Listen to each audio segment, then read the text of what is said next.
lovely students, how are you all? This is Mansi. Welcome back to the channel. So अब हम bio finally start कर रहे हैं. Chemistry हो गया, फिजिक्स हो गया.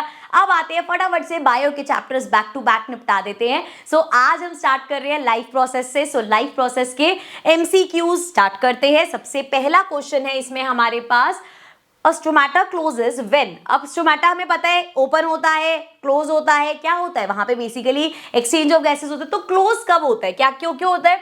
It needs carbon dioxide for photos. अभी कितना जनरल नॉलेज का क्वेश्चन हो गया कि वो क्लोज हो रहा है. अगर वो क्लोज, उसको कार्बन डाइऑक्साइड चाहिए तो क्लोज क्यों होगा, ओपन होगा ना भाई उसके लिए. तो ये गलत बात है. It does not need carbon dioxide. अब उसको इस टाइम पे कार्बन डाइऑक्साइड नहीं चाहिए फोटोसिंथेसिस, इसलिए वो क्लोज हो गया. सिंपल. Water flows. अच्छा ये एक बार समझ लेते हैं वाटर फ्लोज वाला, ठीक है, क्योंकि अभी तो ये तो एक नंबर का है, इसमें कुछ एक्सप्लेन नहीं करना. मैं तुम्हें बस टॉपिक समझा रही हूँ कि अगर 2 नंबर 3 नंबर 4 नंबर में आएगा तुम्हें पता होना चाहिए. तो बेसिकली क्या होता है, जब इसमें पानी भर जाता है सो ये स्वेल अप हो जाता है एंड उसकी वजह से ऐसे ये ओपन हो जाता है. यहाँ पे दिख रहा है ना, ये ओपन हो गया. और जब इसमें से पानी निकल जाता है तो ये श्रिंक हो जाता है, जिससे वो क्लोज होता है. तो मतलब क्लोज कब हो रहा है, जब पानी निकल जाता है, श्रिंक हो गया. तो देखो जरा, water flows out of the guard. हाँ, जब पानी बाहर निकल जाता है तो वो श्रिंक हो जाता है और क्लोज हो जाता है. वाटर फ्लोज इनटू नहीं होगा, ठीक है. तो दैट मींस हमारे सेकंड और थर्ड पार्ट करेक्ट है. सेकंड और थर्ड पार्ट मतलब सी इज द करेक्ट ऑप्शन, ठीक है. इन क्वेश्चंस को ध्यान से पढ़ना, कंफ्यूज करने के लिए डाल रखा होता है, गलत पार्ट कराओ कहीं. चलो नेक्स्ट देखो बच्चे, question number 2. In human beings when the process of digestion is completed the proteins, carbohydrates and fats are respectively finally convert. तो प्रोटीन्स हमारे किस में होते हैं, अमीनो एसिड में होते हैं, ठीक है. सो CD तो पार्ट पहले ही हटा दो क्योंकि यहाँ पे अमीनो एसिड सिर्फ यहाँ पे है. सेकंड, कार्बोहाइड्रेट्स हमारे किस में कन्वर्ट होते हैं, ग्लूकोज में कन्वर्ट होते हैं. अब यहाँ भी ग्लूकोज है, यहाँ भी ग्लूकोज है, तो लास्ट वाले पे चलते हैं. फैट्स हमारे फैटी एसिड और ग्लिसरॉल. अब यहाँ पहला पार्ट देखोगे ना तो आपको यार ठीक है और क्या, ये सही तो है. सेकंड पार्ट कभी कभी हम रीड ही नहीं करते भाई, fatty acid and glycerol correct बात है ना. तो दैट मींस A और B में से भी B वाला हमारा करेक्ट ऑप्शन होगा, ठीक है. चलो आगे बढ़ते हैं. क्वेश्चन नंबर 3 देख लो. One of the events that does not occur during photosynthesis. अब इसमें से फोटोसिंथेसिस में क्या नहीं होता पूछा है. क्लोरोफिल एब्जॉर्ब सोलर एनर्जी, बिल्कुल सही बात है. हमारा क्लोरोफिल क्या करता है, सोलर एनर्जी को एब्जॉर्ब करता है. Carbon dioxide is release during the process. जरा याद करो, फोटोसिंथेसिस में क्या वो कार्बन डाइऑक्साइड लेते हैं या प्लांट्स हमारे कार्बन डाइऑक्साइड देते हैं. कार्बन डाइऑक्साइड रिलीज नहीं होती. नेक्स्ट एक बार फिर भी पढ़ लेते हैं. ऑक्सीजन इज रिलीज, बिल्कुल सही बात है. And carbon dioxide is absorb during this process. तो इसमें से कौन सा गलत हो गया, हमारा बी पार्ट गलत हो गया. यही बताना था कि इनकरेक्ट कौन सा है. नेक्स्ट देखो क्वेश्चन नंबर 4. assertion है the inner walls of the small intestine have finger like projections called villi which are rich in blood. बिल्कुल सही बात है. जो हमारी इनर वॉल होती है स्मॉल इंटेस्टाइन की, उसमें फिंगर लाइक प्रोजेक्शंस होती है जिसमें विली, और उसका काम क्या होता है, वो सरफेस एरिया बढ़ाती है जिससे एब्जॉर्प्शन ज्यादा हो सके. ध्यान से समझना है क्वेश्चन. रीजन में बोला है these villi have a large surface area to help the small intestine in completing the digestion of food. अब ये पढ़ के एकदम से लगेगा कि हाँ यार एसर्शन भी करेक्ट है, रीजन भी करेक्ट है, और हम कहेंगे कि बोथ आर करेक्ट और उसी का एक्सप्लेनेशन है. लेकिन अगर आप इस रीजन को ध्यान से पढ़ोगे, कुछ क्वेश्चन होते हैं ऐसे घुमाने वाले जिसमें हम कहेंगे हाँ ए पार्ट ही होना चाहिए, बट एक्चुअल में इसने क्या बोला कि वो लार्ज सरफेस एरिया तो होता है, वो हेल्प करता है कंप्लीटिंग द डाइजेशन. कंप्लीटिंग में हेल्प नहीं करता, वो सिर्फ एक सरफेस एरिया प्रोवाइड करता है जिससे एब्जॉर्प्शन ज्यादा हो सके. तो ये रीजन हमारा गलत है. दैट मीन्स हमारा जो असर्शन और रीजनिंग में से A is true but R is false. Next question number 5 देख लेते हैं. In human alimentary canal the specific enzyme juice secreted in the location are 1 2 3. पहले वाला देखो कहाँ है, माउथ पे है. माउथ में कौन सा होता है, सलाइवरी ग्लैंड होता है. सो एमएलईज तो मतलब सेकंड के ये दो तो हटाई दो, तो पहले इन दोनों में से कोई होगा. सेकंड वाला देखो कहाँ पे है हमारा, यहाँ पे, इधर हमारे यहाँ पे. लीवर में कौन सा होता है, पेप्सिन होता है कि बाइल होता है. बाइल कौन सेक्रीट करता है, बाइल हमारा लिवर सेक्रीट करता है. सो देयरफॉर बाइल वाला करेक्ट हो जाएगा. फिर भी लास्ट एक देख लो, पेनक्रियास कौन सा करते हैं, ट्रिप्सिन करते हैं. तो दैट मीन्स बी पार्ट हमारा करेक्ट ऑप्शन हो जाएगा, ठीक है. चलो नेक्स्ट देखते हैं. नेक्स्ट 6th क्वेश्चन है. In the following flow chart showing autotrophic nutrition in green plants A and B respectively are. अब यहाँ CO2 था, H2O था, सनलाइट मिली, क्लोरोफिल, कार्बोहाइड्रेट्स बना लिया. अब इट इज यूटिलाइज्ड एज और स्टोर एज। अब प्लांट्स क्या करते हैं कि हमने देखा था जो ये जो कार्बोहाइड्रेट्स है उसको कैसे यूटिलाइज करते हैं, वो उसको कैसे एनर्जी की फॉर्म में यूटिलाइज करते हैं, एंड स्टोर कैसे करते हैं, कैसे स्टोर होता है, स्टार्च की फॉर्म में। तो देख लो ऑक्सीजन एनर्जी स्टार्च जो सी पार्ट है हमारा जिसमें लिखा हुआ है कि भैया वो एनर्जी की फॉर्म में उसको यूटिलाइज करते हैं और स्टार्च की फॉर्म में उसको आगे के लिए स्टोर भी कर लेते हैं। ठीक है, नेक्स्ट देखते हैं क्वेश्चन नंबर 7। तो 7 क्वेश्चन है असर्शन रीजनिंग फिर से। The rate of breathing in aquatic organism is much faster then in terrestrial. बिल्कुल सही बात है, जो हमारे एक्वेटिक वाले होते हैं उनको फास्ट ब्रीदिंग करनी पड़ती है। क्यों? क्योंकि भाई उनको पानी के अंदर ब्रीदिंग करनी है। आपके पास तो बहुत सारी ऑक्सीजन है लेकिन उन बेचारों के पास इतनी ऑक्सीजन तो है नहीं, तो उन्हें क्या करना पड़ता है, फास्ट ब्रीदिंग करनी पड़ती है, बिकॉज वो डिजोल्व ऑक्सीजन ले रहे हैं बेसिकली। सो रीजन क्या दिया, the amount of oxygen dissolve in water is very high as compare to the amount of oxygen in air. Very good, बिल्कुल उल्टा लिख दिया इन्होंने कि the amount of oxygen dissolved in water is very high as compare to. अब भैया तो air में अमाउंट ऑफ ऑक्सीजन ज्यादा होगी कि पानी में? ऑफ कोर्स एयर में अमाउंट ऑफ ऑक्सीजन ज्यादा है, तो मतलब रीजन बिल्कुल गलत है। तो A is assertion is true and reason is false. C part answer हो जाएगा। ठीक है, नेक्स्ट देखते हैं question number 8। Which one of the following molecules is produce initially when glucose breaks down in the cytoplasm of a cell in aerobic as well as anaerobic. तो हमने अभी तो वैसे हम आगे पढ़ेंगे इसको, जब हमने पूरा फ्लो चार्ट देखा था जिसमें ग्लूकोज का ब्रेक डाउन होता है, तो हमने देखा था ग्लूकोज क्या होता है हमारा 6 कार्बन वाला होता है, एंड फर्दर उसको जब पहले ही साइटोप्लाज्म में ब्रेक डाउन हो जाता है वो क्या होता है 6 से 3 कार्बन वाला। कौन सा होता है? पाइरुवेट पे, मतलब पाइरुवेट की फॉर्म में पहला ही उसका ब्रेकडाउन हो जाता है। आगे फिर मतलब ऑक्सीजन की प्रेजेंस हो या एब्सेंस हो या लैक ऑफ ऑक्सीजन, लेकिन पहला सबके लिए कॉमन रहता है। नेक्स्ट देखो बेटा question number 9। As compare to day time the amount of carbon dioxide release by the plants during night is more because. क्यों है ऐसा? ये तो बता रहे कि देखो भैया दिन के टाइम में, अब देखो रेस्पिरेशन तो पूरा टाइम हो रहा है तो वो दिन के टाइम में भी छोड़िए, लेकिन दिन के टाइम में जब वो CO2 छोड़ती है तो क्या होता है, प्लांट फोटोसिंथेसिस में उसको यूटिलाइज कर लेता है। लेकिन रात के टाइम क्योंकि सूरज की रोशनी नहीं है तो फोटोसिंथेसिस हो नहीं रहा, इसीलिए क्या हो रहा है, ज्यादा CO2 जा रहा है। So it is not produced during day time, it is stored in the leaves of plant during day time and major amount. अच्छा पूछा क्या था हमसे, द अमाउंट ऑफ क्यों ज्यादा रिलीज होता है, major amount of carbon dioxide produce is used by photosynthesis. During day time में फोटोसिंथेसिस में ज्यादा यूज हो जाता है वो, इसीलिए। ठीक है, मतलब फोटोसिंथेसिस में ज्यादा यूज हो गया इसलिए रात के टाइम में फोटोसिंथेसिस नहीं हो रहा, तो भाई फिर उसको क्या करना पड़ता है, CO2 ही वो रिलीज करेगा। आगे next, The sequence of anaerobic respiration in our muscle cells during heavy exercise। तो जब हम heavy exercise करते हैं तो क्या होता है, सांस ज्यादा ढंग से नहीं दे पाते। आप ट्रेडमिल में भाग रहे हो तो क्या होता है, बोलते ना सांस चढ़ गई भाई मेरे को। सो बेसिकली ढंग से ब्रीदिंग नहीं कर पाते। अब जब ढंग से ब्रीदिंग नहीं करोगे तो ऑक्सीजन की कमी होगी, और जब ऑक्सीजन की कमी होती है तो उसमें क्या होता है, हमारे जो मसल सेल्स है वो एनर्जी क्या करता है, एनर्जी तो बनाता है लेकिन साथ में लैक्टिक एसिड बनाते हैं। तो देखो इसमें से कौन सा करेक्ट है, ग्लूकोज साइटोप्लाज्म। ठीक है, साइटोप्लाज्म में प्रूव, ये तो सबका ये भी गलत कर दिया, साइटोप्लाज्म में हुआ ये भी गलत है। पहला स्टेप तो सेम ही है, ग्लूकोज साइटोप्लाज्म में क्या हुआ, पायरुवेट में कन्वर्ट हुआ, ग्लूकोज साइटोप्लाज्म में पायरुवेट में कन्वर्ट हुआ। अब यहाँ पे मसल सेल्स की बात हो रही है, ठीक है मसल सेल्स करेक्ट, लेकिन यहाँ पे है लैक्टिक एसिड और एनर्जी, और इसने बोल दिया एथेनॉल। एथेनॉल कब, कार्बन डाइऑक्साइड एथेनॉल कब बनता है, यीस्ट में, जब बिल्कुल एब्सेंस ऑफ ऑक्सीजन होती है, लेकिन मसल सेल्स में लैक ऑफ ऑक्सीजन होते हैं। तो ये पार्ट हमारा करेक्ट हो गया, लैक्टिक एसिड बनता है, उसी की वजह से हमने आगे पढ़ा था ना, क्रैम्प्स वगैरह हो जाते हैं। ठीक है, चलो आगे देखते हैं question number 11। Now, in living organism during respiration, which of the following products are not formed if oxygen is not available? अगर ऑक्सीजन अवेलेबल नहीं है, तो ऑक्सीजन अवेलेबल नहीं है तो क्या बनता है, अभी मैंने आपको बताया था CO2 बनता है और एथेनॉल बनता है। सो यहाँ पे कार्बन डाइऑक्साइड वाटर के लिए तो पूरी आपको ऑक्सीजन चाहिए तभी तो होगा, पहला पार्ट ही हो गया। कार्बन डाइऑक्साइड एथेनॉल बनता है भाई हमारा एब्सेंस यीस्ट में जो बनता है, लैक्टिक एसिड, ये सारे करेक्ट है, बस कार्बन डाइऑक्साइड वाटर नहीं बन सकता क्योंकि इसके लिए पूरी ऑक्सीजन चाहिए। ठीक है, चलो आगे देखते हैं बच्चे। Next question number 12, respiratory structures of 2 different animals, a fish and a human being are shown, observe A and B and select 1 characteristics that hold true for both of them. अब इनमें से कौन सी ऐसी कैरेक्टरिस्टिक, ये हमारी alveoli होगी, ये इसके गिल्स हो गए फिश के, अब इसमें से क्या कॉमन है दोनों में वो हमें ढूंढना है। Both are place internal in the body, लो भाई इसकी तो गिल्स बाहर होते, तो पहला पॉइंट तो गलत हो गया, दोनों में कॉमन नहीं है। Both have thin and moist surface for gaseous exchange यहाँ पे इसका भी थिन सरफेस और मॉइस्ट होता है, इसका भी थिन और मॉइस्ट होता है, दोनों में एक्सचेंज ऑफ गैसेस होता है, तो ये पार्ट करेक्ट है। और भी एक बार पढ़ लेते हैं, both are purely supplied with blood vessels to conserve, ऐसा नहीं है, उसको अच्छी खासी ब्लड वेसल्स हैं।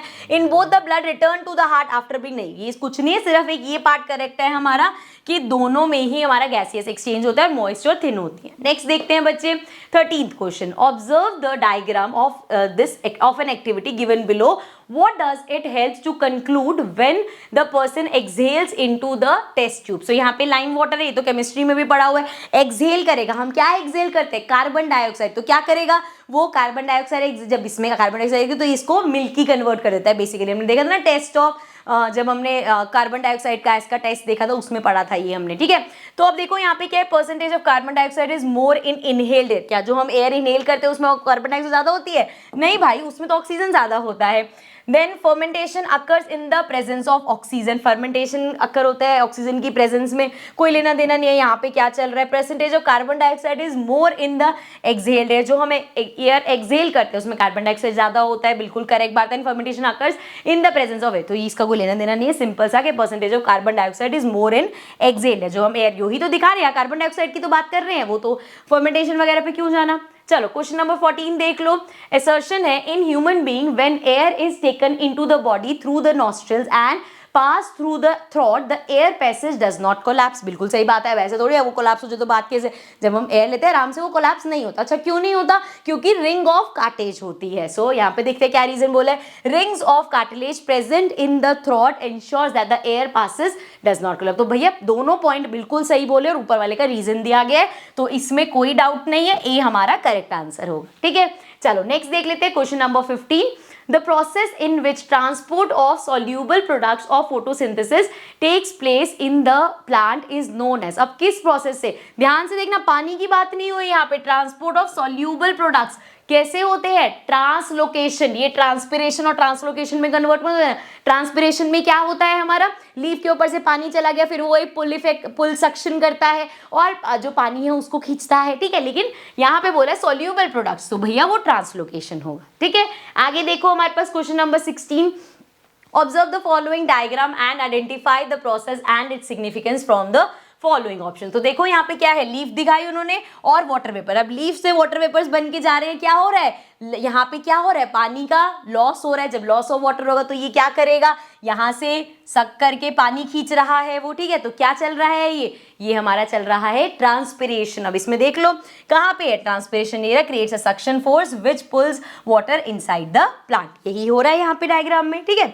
चलो आगे देखते हैं question number 17, the separation of right side and the left side of heart is useful. अब भैया हमारा जो हार्ट है, हमारे ह्यूमंस में हार्ट होता है, उसमें लेफ्ट साइड अलग राइट साइड अलग, बीच में सेपरेशन क्यों जरूरी है, क्योंकि एक साइड पे ऑक्सीजनेटेड ब्लड होता है, एक साइड पे डीऑक्सीजनेटेड ब्लड होता है और उसकी मिक्सिंग नहीं कर सकते हम, ठीक है। तो keep oxygenated and blood from mixing with deoxy, ये करेक्ट आंसर है, लॉ स्लो बाकी सब गलत है, ये रीजन होता है हमारा, ठीक है। चलो आगे बढ़ जाते हैं question number 18, thin walled blood vessels are called, जो हमारी पतली पतली ब्लड वेसल्स होती है कौन सी होती है, कैपिलरीज होती हैं। सो ये हो गया हमारा answer. 19th question, next question, चलो भाई, which one of the following statement is correct about the human circulatory system, human circulatory system के रिगार्ड्स में क्या यहाँ सही लिखा है, blood transport only oxygen and not carbon dioxide. क्यों भाई, ब्लड जब हमारा बॉडी पार्ट से हमारे हार्ट तक आता है, डीऑक्सीडेटेड ब्लड लेकर आता है ना, सो ये बात बिल्कुल गलत है। ह्यूमन हार्ट हैज 5 चैम्बर्स, लो जी कितने चैम्बर्स होते हैं, 4 चैम्बर्स होते हैं।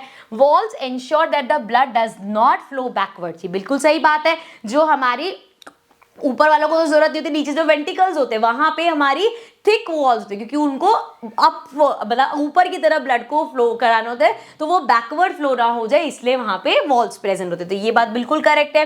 Then both oxygen rich and oxygen deficient blood gets mixed in the heart, बिल्कुल गलत बात है, उसको सेपरेशन दे रखा है ताकि अलग अलग रहे, वो मिक्सिंग नहीं होती, तो सी पार्ट हमारा करेक्ट हो गया। नेक्स्ट बच्चे क्वेश्चन नंबर 20, असर्शन है the walls of atria are thicker than those of ventricles. अभी मैंने बोला क्या बच्चे जो हमारी आर्टरिया होती है उसकी वॉल थिक होती है? नहीं, आर्टरिया ऊपर वाली होती है, उसको क्या करना होता है, उसको तो बस यहाँ से नीचे को भेजना है, उसकी वॉल थिक नहीं होती। लेकिन नीचे जो है, जो यहाँ से जो वापस बाहर की तरफ पुश करती है, सारे बॉडी पार्ट्स में भेजती है प्रेशर से, हाई प्रेशर से, वहां की, क्योंकि यहाँ हाई प्रेशर होता है, इस वजह से यहाँ जो हमारी वेंट्रिकल्स हैं, इसका जो वॉल्स हैं वो थिक होती हैं। तो ये असर्शन ही गलत है।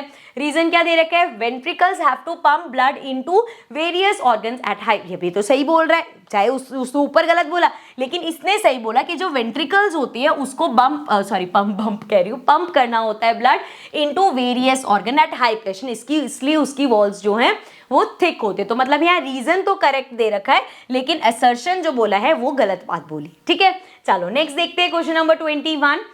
In the given diagram A B C D respectively are. सो यहाँ पे देख लो, ए हमारा क्या है, किडनी है, साफ साफ दिख रहा है। अच्छा, क्वेश्चन में इन्होंने लेफ्ट और राइट किडनी कर दी, तो अब बताओ, अच्छा ये भी गड़बड़ है कि हम ऐसे देखे कहेंगे राइट है, ये लेफ्ट है। हाँ भाई, ये लेफ्ट वाली किडनी है। नहीं भैया, ऐसे इमेजिन करो ना अपनी बॉडी, तो यहाँ पे ये वाली अगर मार्क करिए तो इधर कौन सा है, राइट किडनी है तुम्हारी। सो इनमें से देखो राइट किडनी वाला कौन सा है, राइट किडनी राइट ही है ना। हाँ, सो ऊपर के दोनों गलत हो गए। अब राइट किडनी तो आ गया। सेकंड सी पार्ट क्या है, अच्छा देखो यहाँ पे तुम्हें कंफ्यूजन क्या हो सकती है कि यार सी और टी कहाँ मार्क लग रखा है, कौन सा ऑर्टा है, कौन सा हमारा वेना कावा है, कंफ्यूजन हो सकती है। लेकिन अगर हम यहाँ डी वाला पार्ट देखिए, ये तो क्लियर है ना, ये क्या है हमारा यूरिनरी ब्लैडर है, और हमें पता है सी या डी में से एक है। सो डी में ये तो कह रहा है यूरेथ्रा तो नहीं है, गलत है ये। सो मतलब डी पार्ट हमारा करेक्ट आंसर हो जाएगा। अगर नहीं तुम्हें याद आता तो भाई बी सी ये तो याद करना है, ये जो यहाँ वाली होती है ये वीना कावा होती है, एंड जो हमारी ये वाली है, कहाँ गई, ये जो ये वाली होती है ये हमारी ऑर्टा होती है। तो देख लो सारे मैच हो रहे हैं, राइट किडनी, वीना कावा, ऑर्टा एंड यूरिनरी ब्लैडर। ठीक है, चलो। सो नेक्स्ट क्वेश्चन नंबर 22 है, identify the two components of phloem tissue that helps in transportation of food in plant. So हमने फ्लोएम में पढ़े थे दो कंपोनेंट्स, एक तो कंपेनियन सेल थे हमारे, एक सीव ट्यूब थी हमारी। तो देख लो कहाँ पे है, बी पार्ट है हमारा, sieve tubes and companion cells. Next देखते हैं बच्चे, which one among the following is not removed as a waste product from the body of a plant. Plant की बॉडी में से रेजन एंड गम्स होता है, ड्राई लीव्स होता है, यूरिया नहीं होता, एक्सेस वाटर होता है। ठीक है, सो बी पार्ट हो गया हमारा करेक्ट आंसर। ठीक है, अब चलते हैं अपने नेक्स्ट क्वेश्चन पे, question number 24। So now question number 24 MCQ नहीं है, ये एमसीक्यू क्वेश्चन खत्म होते हैं, यहां से हमारे 2 मार्क के क्वेश्चन अब स्टार्ट हो रहे हैं, जिसमें पहला है हमारे पास state one role of each of the following in human digestive system. जिसमें सबसे पहले हाइड्रोक्लोरिक एसिड, नाम ही एसिड है, क्या करता है, एसिडिक मीडियम क्रिएट करता है, जिससे प्रोटीन्स का डाइजेशन हो पाता है, एंड ऑल्सो जो माइक्रोब्स वगैरह बैक्टीरिया वगैरह उसको किल करता है।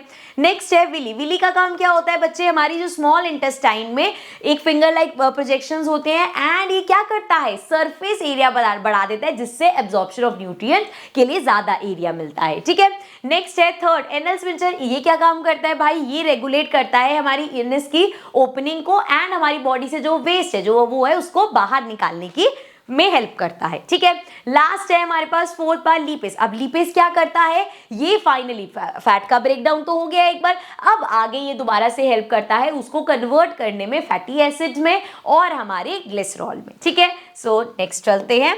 नेक्स्ट है हमारे पास question number 25, name the type of nutrition exhibited by amoeba, explain how food is taken in and digested by this organism. तो अमीबा के बारे में हमको पता है कि ये हमारा क्या होता है, सिंगल सेल वाला होता है, यूनिसेलुलर होता है, एंड कौन सा न्यूट्रिशन फॉलो करता है, होलोजोइक न्यूट्रिशन, जिसमें क्या होता है बेसिकली जब हम फूड लेते हैं और इंटरनली जब चीज डाइजेस्ट होती है उसको हम बोलते हैं होलोजोइक न्यूट्रिशन। तो ये यही करता है। एंड अगर ये तो जैसे 2 मार्क का है, तो मैंने यहाँ पे इमेजेस वगैरह नहीं, मतलब वो क्या कहते हैं, फिगर नहीं डाली। अगर आपको ये 3 नंबर में 5 नंबर में है तो डायग्राम भी बना देना, सिंपल सा डायग्राम होता है, अमीबा बनाना तो आसान ही होता है। सो इस तरीके से अमीबा बना देना। ठीक है, उसके बाद अगली शेप में थोड़ा सा ऐसे करके इस तरीके से बना देना, और यहाँ पे दिखा देना कि ये फूड पार्टिकल है। तो अमीबा क्या करता है बेसिकली, जो फूड पार्टिकल्स है ऐसे फिंगर लाइक स्ट्रक्चर लेके जाता है, जिसको हम स्यूडोपोडिया बोलते हैं, एंड फूड पार्टिकल के अराउंड ऐसे खुद को रैप कर लेता है, एंड देन नेक्स्ट स्टेप में दिखा देना उसने यहाँ से खुद को बंद कर लिया। तो अब ये फूड पार्टिकल क्या हो गया, इसके अंदर आ गया, वहाँ पे वो क्या ब्रेक डाउन वगैरह स्टार्ट हो जाएगा, डाइजेस्ट कर लेंगे। लिखते कैसे इसको, मतलब कैसे लिखोगे देख लो, amoeba takes in food using temporary finger like extension of the cell surface which fuse over the food particle के ऊपर फ्यूज हो गया, फॉर्मिंग फूड वैक्यूल। ये इसको जो ये यहाँ पे ये जो जैसे यहाँ पे मैंने बनाया था ना, ये जो बना रहा है ना इसके राउंड, इसको हम फूड वैक्यूल बोलते हैं अपना। ठीक है, उसके बाद कहाँ है, in the food vacuum complex substances break down into simpler ones and diffuse into the cytoplasm। सारा ये ब्रेक डाउन होता है, साइटोप्लाज्म में डिफ्यूज हो जाता है क्योंकि सेल इसके अंदर पूरा साइटोप्लाज्म तो भरा ही हुआ है। The remaining undigesting material is removed to the cell surface and thrown out. उसको फिर से ऐसे पास पास यहाँ से जो वेस्ट है सेल यहाँ तक ले आते हैं सेल की सर्फेस पे और फिर उसको बाहर फेंक देते हैं। ठीक है, नेक्स्ट क्वेश्चन नंबर 26 है, give the name of the enzyme present in the fluid in our mouth cavity, state the gland which produces it and what would happen to the digestion process if this gland stops secreting this enzyme। so कौन सा होता है, Emily secrete होता है और कौन करता है, हमारे मुंह में क्या है, सलाइवा है, तो सलाइवरी ग्लैंड इसको प्रोड्यूस करते हैं। एंड क्या होगा, अभी इसका काम क्या होता है, स्टार्च का ब्रेक डाउन करता है। अब अगर ये नहीं करेगा तो भैया खाना जो हमारे ब्रेक डाउन हो रहा है वही जब पहले स्टेप पे ही काम नहीं होगा तो आगे जाके डाइजेस्ट करना, डाइजेशन कितना मुश्किल हो जाएगा। So the enzyme present in the fluid in our mouth cavity is called amylase. It is produced by the salivary glands. If the salivary gland stop secreting amylase, the digestion of carbohydrates would be impaired as amylase is responsible for breaking down starch into simpler sugar. This could lead to incomplete digestion and absorption of carbohydrate, potentially causing digestive issues। ठीक है, चलो आगे बढ़ते हैं, question number 27 देख लेते हैं। Sometimes while running the athletes suffer from muscle cramps। Why? How is this respiration in this case different from aerobic respiration? So जब हम भाग रहे होते हैं, जब एथलीट्स रन करते हैं तो क्या होता है, आप पूरा जैसे अभी बैठ के मैं अगर ऑक्सीजन ले रही हूँ तो यार कितना आराम से मेरी बॉडी में ऑक्सीजन जा रहा है, लेकिन जब आप भाग रहे होते तो आप इतने अच्छे से ब्रीदिंग तो नहीं कर रहे होते तो ऑक्सीजन की कमी हो जाती है। तो मसल सेल्स में क्या होता है, ये अभी हम पूरा आगे जाके ना एक चार्ट समझेंगे जो आपको याद भी होगा, जिसमें मैंने ग्लूकोज का ब्रेक डाउन समझा था। उसमें एक पॉइंट हमने समझा था, जब ऑक्सीजन की कमी होती है तो ये मसल सेल्स में बनता है। तो इस केस में लैक्टिक एसिड बन जाता है, एनर्जी तो मिल जाती है लेकिन साथ में लैक्टिक एसिड बनता है और उस लैक्टिक एसिड की वजह से ये मसल क्रैम्प्स होते हैं। ठीक है, सो अच्छा ये डिफरेंट कैसा है, क्योंकि एरोबिक रेस्पिरेशन में प्रेजेंस ऑफ ऑक्सीजन होती है और इसमें oxygen, there is lack of oxygen. ठीक है, so when athletes experience muscle cramp while running, it's usually due to a shift from aerobic respiration, जो कि ऑक्सीजन यूज करके एरोबिक रेस्पिरेशन करता है, टू एनारोबिक रेस्पिरेशन जिसमें ऑक्सीजन कम है। Without तो नहीं बोल सकते, ऐसा नहीं है भागते हो बिल्कुल सांस लेते ही नहीं हो, बट लैक ऑफ ऑक्सीजन है, which produces lactic acid as a by product leading to muscle fatigue and cramping. ठीक है, जिसकी वजह से मसल फटीग होती है, मतलब थक जाती है या क्रैम्प्स आ जाते हैं। ठीक है, and why is it difficult, takes place in absence of oxygen, whereas aerobic respiration में ऑक्सीजन की अच्छी खासी प्रेजेंस होती है। नेक्स्ट देखते हैं बेटा question number 28, write the other name given to lymph and state its two functions. So इसको हम टिश्यू फ्लूइड भी बोलते हैं एंड लिम्फेटिक फ्लूइड भी बोलते हैं। अब इसमें यहाँ पे अगर इस तरीके से बोला जाए तो फिर भी आसान है, कभी कभी इसको भी ट्विस्ट करके दे देते हैं कि आपको ऐसे देते हैं, write the other name given to tissue fluid, तो ज्यादा दिमाग लगाना पड़ता है कि भाई टिश्यूज तो इतने सारे हैं, किसकी बात हो रही है, तो ये ध्यान रखना है। अगर टिश्यू फ्लूइड भी होगा तो फिर आप बोलोगे कि उसका दूसरा नाम क्या है, लिम्फ है। और इसके क्या दो हमारे पास क्या फंक्शंस है, lymph helps maintaining fluid level in the body by removing excess, जितना भी एक्सेसिव फ्लूइड है उसको रिमूव करता है टिश्यू से, and lymph helps the body fight infection and diseases. ठीक है, ये 2 पॉइंट्स याद कर लेना, क्वेश्चन कभी कभी आ जाता है, ये ध्यान रखना कि रिवर्स करके भी पूछ लेगा। नेक्स्ट है बच्चा question number 29, we need to water the soil in plants on a regular basis but it ultimately reaches the leaves of the plant, explain how it takes place. So हम लोग जब भी देखोगे किसी भी प्लांट को जब हमें पानी डालना होता है तो क्या करते हैं, हम सॉइल में पानी डालते हैं। ठीक है, ऐसे तो नहीं एक एक पत्ते को पकड़ के लीफ के ऊपर पानी डालते हैं। सो हम तो रूट्स में डालते हैं, फिर वो पानी लीव्स तक कैसे पहुंचता है, तो हमने देखा था जाइलम काम करता है और हमने एक बड़ा इसमें पढ़ा था कि ट्रांसपिरेशन होता है। ट्रांसपिरेशन में क्या होता है, जब लीफ के ऊपर जो पानी जब वो उसका चला जाता है, इवेपोरेट हो जाता है, तो वो क्या है, जैसे ही लैक ऑफ वाटर होता है तो वो एक सक्शन क्रिएट करता है, एक पुल सक्शन क्रिएट करता है जिससे वो पानी को खींचता है। ठीक है, तो हम इसमें वो उसको ट्रांसपिरेशन को अपना डिफाइन कर देंगे कैसे, plants absorb water from the soil through their roots. This water travels up through the plants via process of we call transpiration. Transpiration is the movement of water from the soil through the roots up the stem. ठीक है, यहाँ से जा रहा है, ऊपर जा रहा है ये, and finally to the leaf where it evaporates into the atmosphere. This process is crucial for maintaining the plant's health and उसको न्यूट्रिएंट्स वगैरह भी मिलते हैं, ट्रांसपोर्ट करने में हेल्प होती है। नेक्स्ट देखो बच्चे question number 30, what will happen if xylem tissue in a plant is remove. अब अगर आप जाइलम टिश्यू को हटा दोगे, अभी जो पढ़ के आए कि वो पानी ऊपर जाता है, सारा जाइलम टिश्यू ही नहीं होगा तो कहाँ से वो ट्रांसपोर्ट करेगा पानी को? So xylem transport water and minerals in plants from roots up to the stems to the leaves. If xylem is removed from the plant will not be able to transport water to, वो पानी को transport ही नहीं कर पाएगा, जितना मर्जी तुम पुल section लगा लो जाइलम के बिना हो ही नहीं पाएगा. Hindering various processes like photosynthesis नहीं होगा, ट्रांसपिरेशन नहीं होगा, ग्रोथ नहीं होगी प्लांट की, एंड अल्टीमेटली जो प्लांट है बेचारा मर जाएगा. लाइक नेक्स्ट इसमें पूछा है we are injured and start bleeding. अब ऐसा व्हाट विल हैपन, अगर तुम्हें कोई चोट लगी और खून निकलने लग गया तो क्या होता है, यहाँ पे जो हमारी बॉडी में प्लेटलेट्स होते हैं वो ब्लड की क्लॉटिंग करते हैं. तो प्लेटलेट्स क्या करेंगे, ब्लड को क्लॉट करेंगे, वरना तो जरा सा कट लगे और खून निकलता जाए खत्म हो जाएगा बॉडी का खून, है ना. सो क्या होता है, when we are injured and start bleeding then platelets present in our blood helps in clotting of blood, हमारे ब्लड को क्लॉट करने में हेल्प करती है, एंड ब्लड स्टॉप फ्लोज, जिसकी वजह से ब्लड जो हमारा फ्लो कर रहा है वो रुक जाता है. ठीक है, नेक्स्ट देखो क्वेश्चन नंबर 31.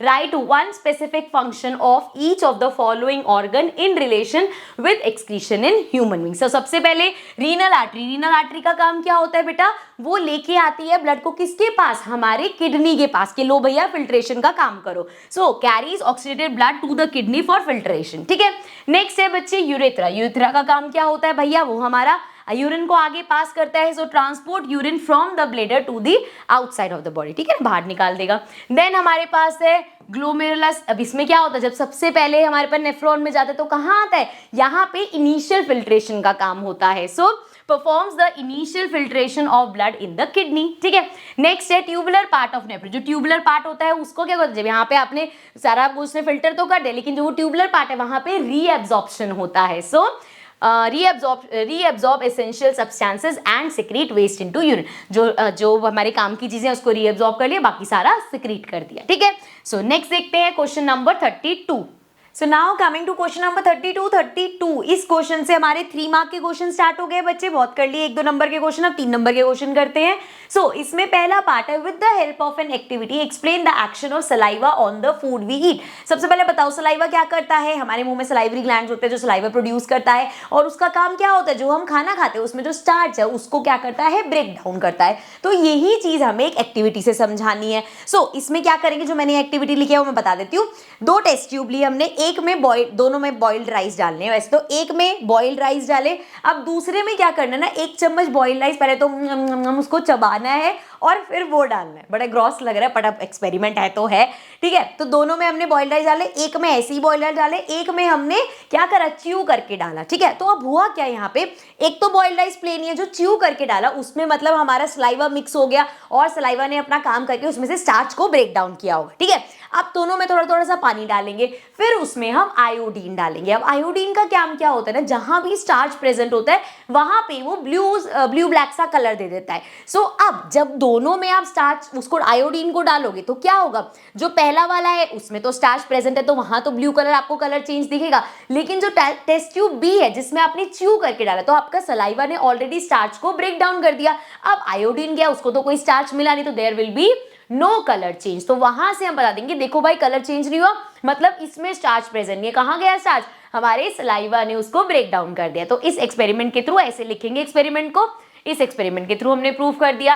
देन हमसे पूछा है why is bile juice important in the process of digestion. अब बाइल जूस क्या करता है, क्या काम होता है, बाइल जूस के हमने 2 फंक्शन पढ़े हुए हैं. पहला तो उसका काम होता है इमल्सिफिकेशन ऑफ फैट, फैट का इमल्सिफिकेशन करता है, और दूसरा हमने बाइल जूस के बारे में पढ़ा था कि जो हमारे पेट में जो ये एसिडिक मीडियम होता है उसको वो एल्कलाइन करता है. तो कैसे लिखेंगे हम, इस तरीके से bile juice break down fat into fatty acid, जो वो ये emulsification of fat that can be taken into the body by the digestive tract. In addition, it provides alkaline fluid in digestion to neutralize the acidic pH of food that comes from stomach. देखो ये मत सोचना कि यार जब ma'am बोलते हैं तब तो बड़ा इजी लगता है, जब यहाँ पढ़ते हैं तो डिफिकल्ट लगता है. तो सिंपल सी चीज़ है, ऐसा कहीं हार्ड एंड फास्ट रूल लेके चेक करने वाला कहेगा नहीं नहीं यार इसने तो बुक की लैंग्वेज में नहीं लिखा. आपका आंसर करेक्ट होना चाहिए. अगर आप इस लाइन की जगह इमल्सिफिकेशन ऑफ फैट लिखते तब भी सही था, अगर आप सिंपल वर्ड्स में भी आंसर लिखोगे तो उसमें भी कोई दिक्कत नहीं. आपको कंसेप्ट समझ आना चाहिए और अपने वर्ड्स में लिखना है आपको. ठीक है, कहीं पे भी ऐसे नहीं कि बुक की पूरी लाइन लिखोगे तभी नंबर मिलेंगे. ठीक है, चलो आगे बढ़ जाते हैं, नेक्स्ट क्वेश्चन देखते हैं. Question number 33, complete the following flow chart as per the given instruction. सो यहाँ पे क्या दे रखा है, इस चार्ट को, ये क्या हो गया, इस चार्ट को करना है हमें complete. Gastric glands present in the wall of stomach. अच्छा, गैस्ट्रिक ग्लैंड्स जो हैं क्या क्या सेक्रीट करते हैं? 3 चीजें हमने पढ़ी थी। एक तो पेप्सिन, उसका काम क्या होता है? हमारे प्रोटीन्स को डाइजेस्ट करने का बड़ा काम है भाई, जो भी खाने में प्रोटीन है उसको डाइजेस्ट करता है। देन हमने देखा था HCl, जो हमारा हाइड्रोक्लोरिक एसिड है, वो क्या करता है? जब वो एसिडिक मीडियम बनाते हैं तो उसमें जितने भी जो भी बैक्टीरिया माइक्रोब्स है उसको खत्म कर देता है। एंड लास्ट हमारा कौन सा होता है? तीसरा म्यूकस होता है। अभी हम पहले भी पढ़ के आए हैं, पहले एक आया था क्वेश्चन, ये पता नहीं अभी आगे आएगा। म्यूकस का काम क्या होता है? स्टमक की जो लाइनिंग होती है उसको, पूरी स्टमक की लाइनिंग पे होता है, एंड ये जो एसिडिक मीडियम होता है उससे हमारी स्टमक की लाइनिंग को प्रोटेक्ट करता है। ठीक है, तो आप ये लिख दोगे ABC, क्या क्या है? पेप्सिन हो गया, HCl हो गया, म्यूकस हो गया, सबका एक एक फंक्शन लिखना है। सो पेप्सिन का हो गया कि ये डाइजेस्ट करता है प्रोटीन, HCl का हो गया कि ये HCl क्रिएट करता है एसिडिक एनवायरनमेंट, जिससे माइक्रोब्स और एक्टिवेट इनएक्टिवेट मतलब जो किल कर देता है माइक्रोब्स को। ठीक है, और उसके बाद म्यूकस का काम क्या होता है? It protects the wall of the stomach from the acidic effect of acid. ठीक है, हमारी वॉल को प्रोटेक्ट करता है। Next question number 34, write 3 points of difference between breathing and respiration. So बचपन में तो ऐसे पागल बनाया गया था कि रेस्पिरेशन की डेफिनेशन में ब्रीदिंग की डेफिनेशन चिपका दी थी, और बचपन से हम 6th क्लास में यही पढ़ते थे कि हाँ रेस्पिरेशन क्या होता है? इनहेल करना, एक्सहेल करना होता है। लेकिन बड़ी क्लास में आके समझ में आया कि नहीं, जो हम इनहेल एक्सहेल कर रहे हैं वो तो ब्रीदिंग है, लेकिन रेस्पिरेशन में तो पूरा जी आपकी एनर्जी निकाली जाती है फूड में से, वो प्रोसेस होता है रेस्पिरेशन का। ठीक है, सो अब लिखेंगे कैसे? It is a process of inhaling oxygen and exhaling carbon dioxide. So ये ब्रीदिंग वाला है। सो ब्रीदिंग वाले में क्या होता है बच्चे? हम इनहेल करते हैं ऑक्सीजन और एक्सहेल करते हैं कार्बन डाइऑक्साइड। ये तो हो गया breathing, inhaling and exhaling. And जब हम रेस्पिरेशन की बात करते हैं, सो ये पूरा प्रोसेस है where breaking down of glucose produce energy and the cell use it in the form of cellular. ठीक है, देन नेक्स्ट है, ये कहाँ पे होता है? लंग्स में होता है। वैसे तो पूरा हमारा उसमें होता है, बट मेन ऑर्गन रेस्पिरेट, जो इसका ब्रीदिंग का मेन ऑर्गन क्या है? लंग्स है हमारे। ठीक है, और यहाँ पे ये जो रेस्पिरेशन होता है ये सेल्स में होता है, हर सेल में, क्योंकि हर सेल को एनर्जी की रिक्वायरमेंट है। उसके बाद है it does not produce energy. जब हम ब्रीदिंग करते हैं, ब्रीदिंग करने से कोई एनर्जी प्रोड्यूस नहीं होती, लेकिन जब रेस्पिरेशन होता है तो एनर्जी प्रोड्यूस होती है, और वो ATP की फॉर्म में स्टोर भी कर लेते हैं। ठीक है, चलो आगे देखते हैं। नेक्स्ट है हमारे पास क्वेश्चन नंबर 35। ये बहुत इंपॉर्टेंट चार्ट है, ध्यान से सुनना। अगर ये बनना, यहाँ पे 4-5 ऐसे क्वेश्चन थे जब मैं सर्च कर रही थी ना, सो PYQs में 4-5 ऐसे क्वेश्चन से जो मिक्स कर करके इसके बारे में पूछा था, तो मैंने सिंगल पूरा ये वाला ले लिया कि कोई भी पार्ट का कहीं से भी 1 नंबर का, 2 नंबर का, 5 नंबर का क्वेश्चन आ जाए, पूरा चार्ट एक बार मैं समझा दूंगी तो आप अटेम्प्ट कर लोगे क्वेश्चन। सो यहाँ पे क्या होता है? सबसे पहले बच्चे होता है हमारे पास ग्लूकोज। अब ग्लूकोज हमें पता है क्या? 6 कार्बन से बना होता है, तो भैया बड़ी सॉलिड चीज है, तो इसका ब्रेक डाउन करा जाता है, और ब्रेक डाउन करते करते हम एनर्जी तक पहुंचेंगे। कैसे? सो सबसे पहले साइटोप्लाज्म में, हर सेल में आपको पता है साइटोप्लाज्म तो होता है। सो सबसे पहला ब्रेक डाउन होता है साइटोप्लाज्म में, और किसमें कन्वर्ट होता है ग्लूकोज? हमारा पायरोवेट में। पायरोवेट में कोई हल्का सा नहीं है, उसमें 3 कार्बन मॉलिक्यूल, लेकिन देखो ना 6 से 3 तक तो आ गए। सो साइटोप्लाज्म ब्रेक डाउन हुआ और वो पायरोवेट में कन्वर्ट हो गया। अब यहाँ से वो 3 अलग अलग पार्ट्स में होते हैं, एक जहां पे एनर्जी मिलती है, एक जहां पे ऑक्सीजन में प्रेजेंस होता है, एक जहां पे ऑक्सीजन बिल्कुल नहीं होता, और एक हमारा होता है जहां पे लैक ऑफ ऑक्सीजन होता है। तो सबसे पहले देखते हैं प्रेजेंस ऑफ ऑक्सीजन, कि भाई ये सिंपल, जैसे हम ब्रीथ कर रहे हैं, मस्त अपना ऑक्सीजन वगैरह बॉडी को आराम से मिल रही है, तो वो क्या करेगा? प्रेजेंस ऑफ ऑक्सीजन में जो हमारा माइटोकॉन्ड्रिया है वहां पे होता है। ये सब याद रखना है कि पहला ये जो कन्वर्जन हुआ ये साइटोप्लाज्म में हुआ, एनर्जी की, ऑक्सीजन की, बार बार एनर्जी बोल रही हूं मैं, ऑक्सीजन की प्रेजेंस में जब हो रहा है तो माइटोकॉन्ड्रिया में हो रहा है। और क्या मिलता है हमें? कार्बन डाइऑक्साइड, वाटर और एनर्जी। तो देखो तीनों में ही मिलेगी। ठीक है, ग्लूकोज का ब्रेकडाउन होगा, एनर्जी तो मिलेगी, लेकिन इसमें मेन क्या है? आपको कार्बन डाइऑक्साइड और वाटर मिल रहा है। ठीक है, उसके बाद lack of oxygen. Lack of oxygen मतलब ये चीज कहाँ होती है? हमारे मसल सेल्स में। जब हम कोई ऐसा काम कर रहे हो, जिम विम में आप लगे हुए हो, तो वहां पे जो हमारे मसल्स है वहां पे क्या है? आप ऑक्सीजन कम मिल रही है बॉडी को, तो there is lack of oxygen. तो उस टाइम पे बनता है ये लैक्टिक एसिड। एनर्जी तो प्रोड्यूस होगी, लेकिन लैक्टिक एसिड बनेगा। और लैक्टिक एसिड का हमेशा, जब भी लैक्टिक एसिड वर्ड आए, याद कर लेना, क्रैम्प, मसल क्रैम्प्स वगैरह जब भी आएगा वो इसी की वजह से होता है। तो क्वेश्चन ऐसा उठ के आ सकता है, ध्यान रखना। ठीक है, और एक अब केस आ गया, जैसे यीस्ट का केस ले लिया, वहां पे ऑक्सीजन है ही नहीं बिल्कुल। सो उस केस में क्या बनता है? इथेनॉल बनता है, कार्बन डाइऑक्साइड बनता है, और एनर्जी तो बनेगी। ठीक है, सो कैसे याद रखना है? सबसे पहले ग्लूकोज हमारा 6 कार्बन का था, साइटोप्लाज्म, सेल में जो साइटोप्लाज्म होता है वहां पे पहला ब्रेकडाउन हुआ और ये हमारा ग्लूकोज कन्वर्ट हुआ पायरोवेट में, जो कि एक 3 कार्बन वाला मॉलिक्यूल होता है। अब उसके पास 3 ऑप्शन आए। पहला, जिसमें उसके पास पूरी अच्छी खासी एनर्जी बोलने वाली थी फिर से, अच्छी खासी ऑक्सीजन प्रेजेंट थी। सो जब ऑक्सीजन प्रेजेंट होती है तो कहाँ पे होता है? माइटोकॉन्ड्रिया में। माइटोकॉन्ड्रिया में क्या क्या मिलता है फिर हमें, जब वो पूरा प्रोसेस होता है ब्रेक डाउन करके? सो हमें कार्बन डाइऑक्साइड मिलती है, वाटर मिलता है और एनर्जी मिलती है, ठीक है।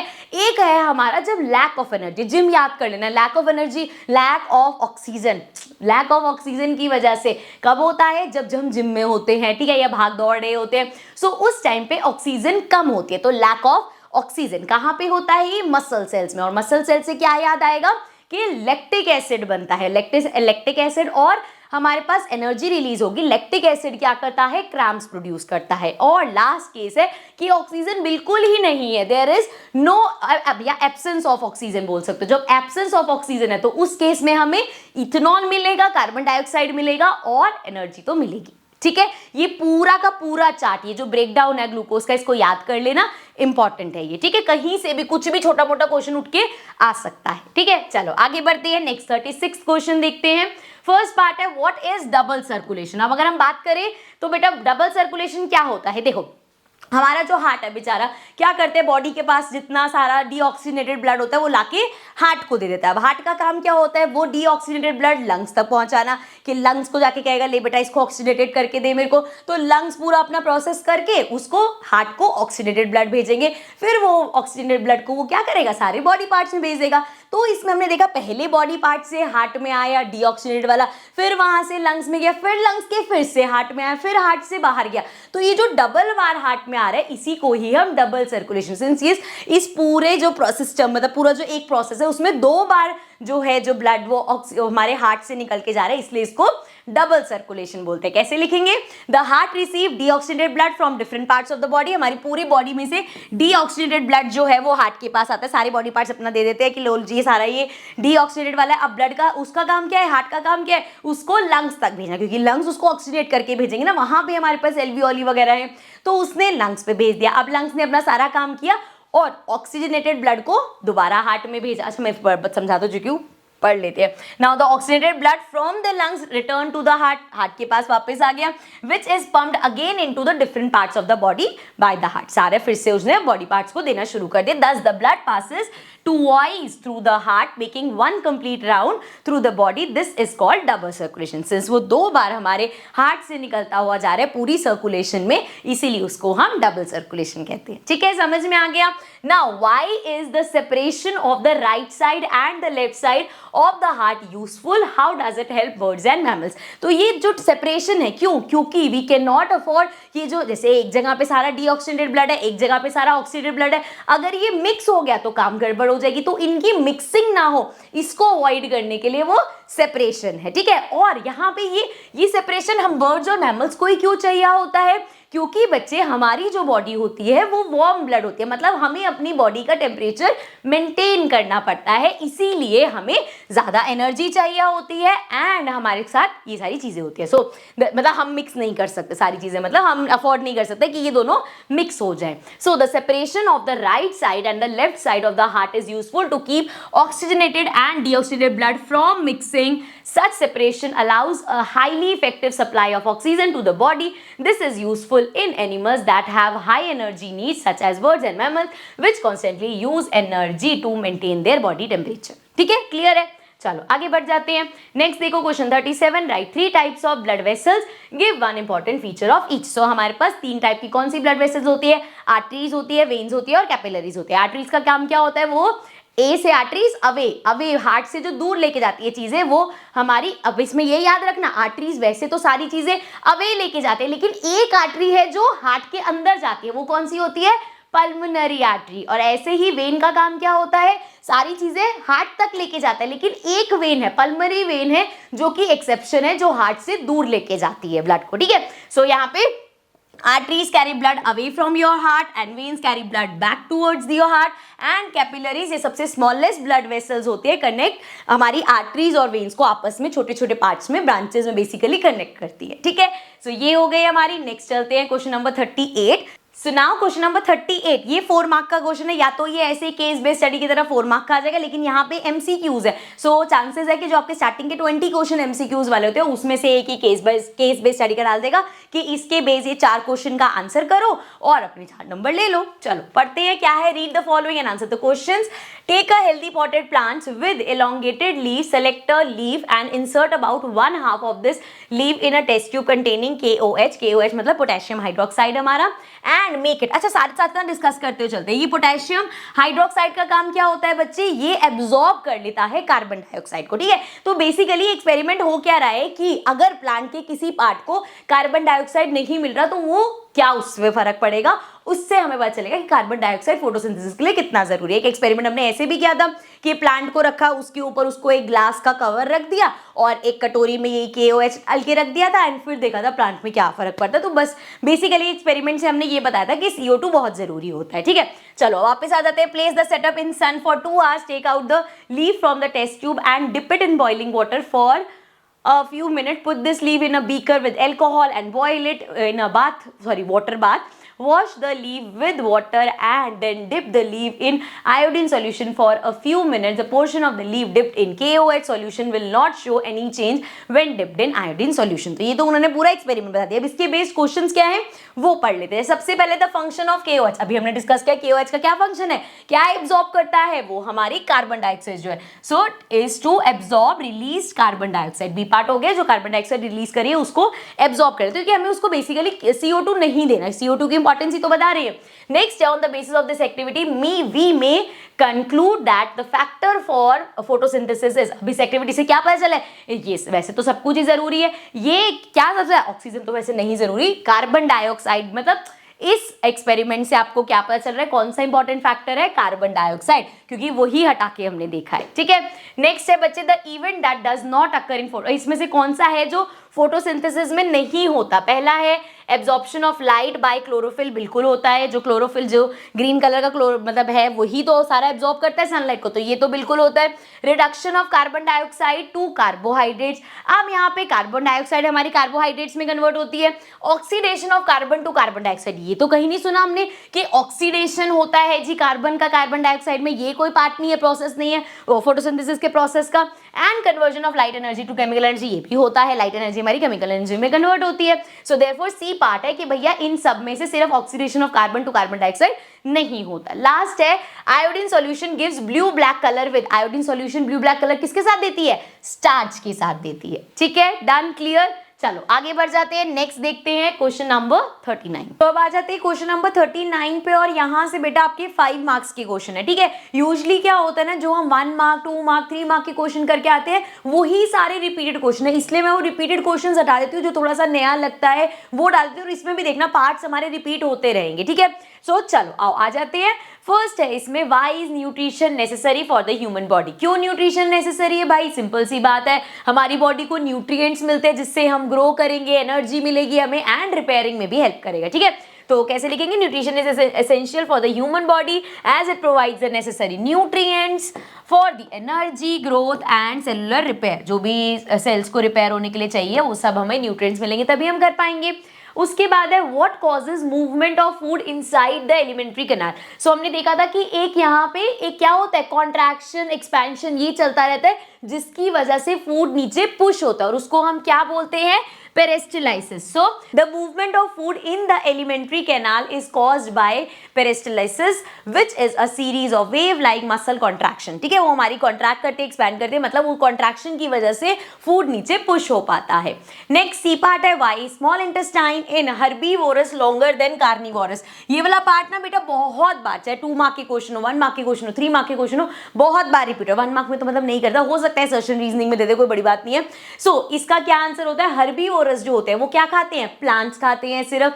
तो जो प्लांट्स में सेलुलोज होता है, ये ना हमेशा, क्योंकि इसका आंसर उल्टा लगता है कि भैया वो जो कार्निवोरस है वो तो फ्लैश ईटिंग होते हैं तो उनको लॉन्ग चाहिए होती होगी स्मॉल इंटेस्टाइन, लेकिन ऐसा नहीं है, जो प्लांट में सेलुलोज होता है उसको डाइजेस्ट करना मुश्किल होता है, इसलिए जो हर्बीवोरस होते हैं हमारे, उनकी जो स्मॉल इंटेस्टाइन होती है वो ज्यादा लॉन्गर होती है कंपेयर टू कार्निवोरस, ठीक है, क्योंकि ये क्वेश्चन में ये बस ध्यान रखना कि ये उल्टा होता है, दिमाग में हमेशा चलेगा कि यार फ्लैश ईटिंग है, फ्लैश डाइजेस्ट करने में मुश्किल होती होगी इसीलिए वहां पे लंबी होती होगी स्मॉल इंटेस्टाइन, लेकिन ऐसा नहीं है, सेलुलोज को डाइजेस्ट करना ज्यादा मुश्किल है।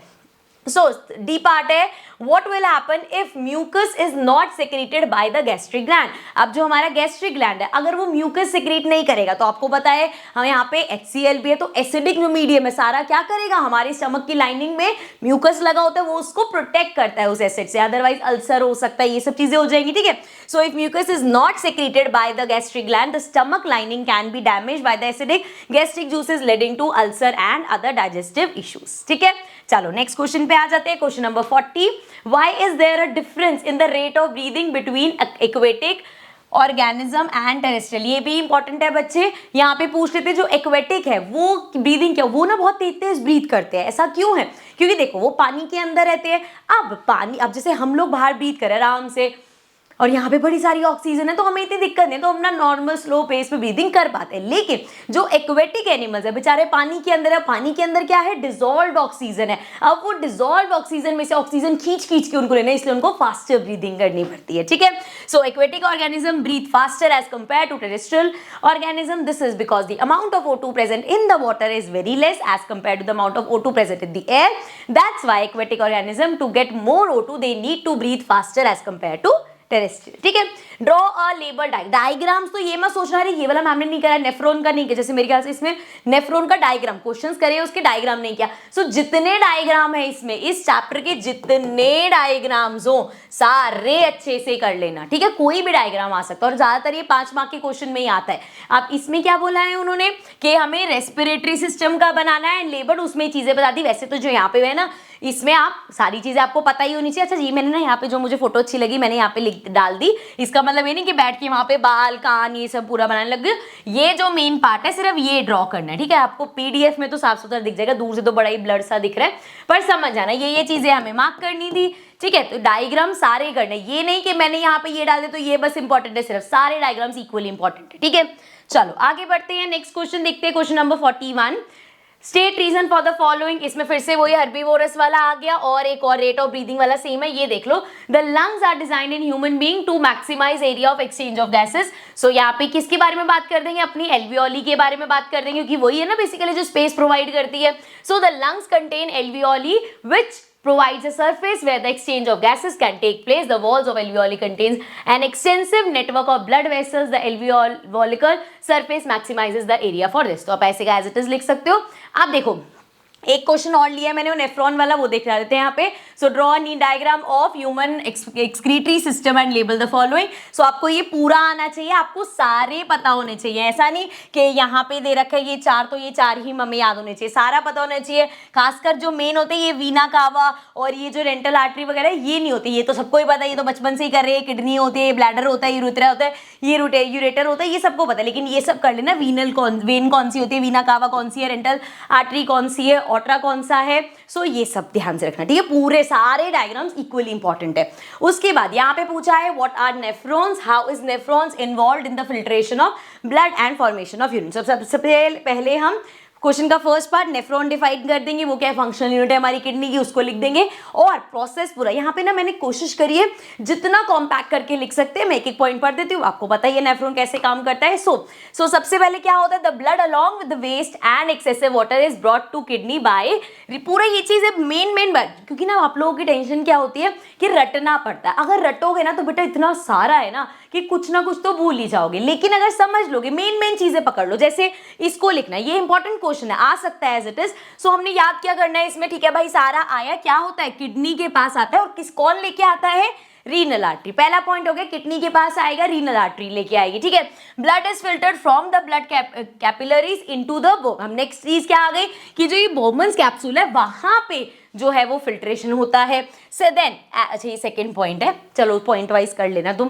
As the nephric filtrate passes through the tubular part में से जब जाता है तो क्या होता है, जितने यूजफुल सब्सटेंसेस हैं उनको रीएब्जॉर्ब कहते हैं। पहले तो सारा उन्होंने वेस्ट निकाल दिया अपना, फिल्ट्रेशन में सब निकाल दिया, फिल्टर कर दो, हटा दो, लेकिन फिर उन्होंने उसको रीएब्जॉर्ब किया कि नहीं यार अभी पानी थोड़ा सा चाहिए, इसमें अमीनो एसिड चला गया, ये चाहिए। सो जो उसमें से चीज चाहिए वो रीएब्जॉर्ब होती है। तो पहले हमने देखा किडनी के पास आया, कहाँ से, रीनल आर्टरी से। उसके बाद बोमेंस कैप्सूल में फिल्ट्रेशन स्टार्ट हुआ उसका। उसके बाद जब वो ट्यूबुलर पार्ट में जाता है तो वहां से हमारा कहाँ गया, are reabsorb by blood capillary surrounding the nephron. So reabsorption होता है किस किस का, ग्लूकोज का, एमिनो एसिड का, मिनरल्स, आयंस, वाटर, जो भी चीजें हैं, ठीक है, जो हमारी बॉडी को चाहिए होंगी।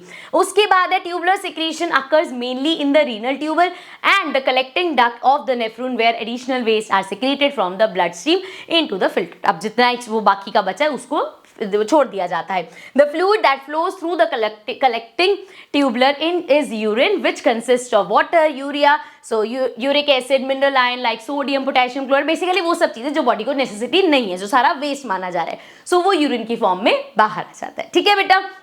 सो अब देखो ये हमारा लास्ट क्वेश्चन था इसके साथ। अब ये मत सोचना कि यार 5 मार्क्स में तो मतलब और टॉपिक में से आते नहीं। अभी हमने क्या किया, जैसे 3 मार्क में, 2 मार्क में, तो जैसे हमारा समझ लो यहाँ पे अभी जाइलम वाइलम का कोई क्वेश्चन नहीं है, क्योंकि हमने 3 मार्क 2 मार्क के क्वेश्चन में बहुत सारे डिस्कस कर दिए, वही अलग अलग 5 पार्ट्स में आ जाएंगे या 3 पार्ट्स में आ जाएंगे। सो क्वेश्चन कैसे भी उठा, ऐसा ये सारे क्वेश्चन करने के बाद ये गारंटी हो सकती है कि इसके अलावा बाहर से आपके पास कुछ नहीं आएगा। अगर आपने एक एक क्वेश्चन इन डेप्थ कंसेप्ट के हिसाब से समझ लिया ना, तो वो अब चाहे 3 नंबर और 2 नंबर का क्वेश्चन कब आएंगे, 5 नंबर का बना दे वो, ठीक है, तो वो हो सकता है, लेकिन कंसेप्ट आपके सारे क्लियर हो गए होंगे अब। ठीक है, सो इसी के साथ इस चैप्टर को करते हैं एंड। अब हम आएंगे अपने नेक्स्ट चैप्टर पे, but of course in the next session. So I see you all in the next session. और एक यार वो बनता है ना, ऐसे थम्स अप बनता है ना कि ऐसे हम लाइन वाइज फटाफट से, क्योंकि मेरे को कल वाले उसमें कमेंट आ रहे थे ना कि मैम इतने दिन से कहाँ गायब थे।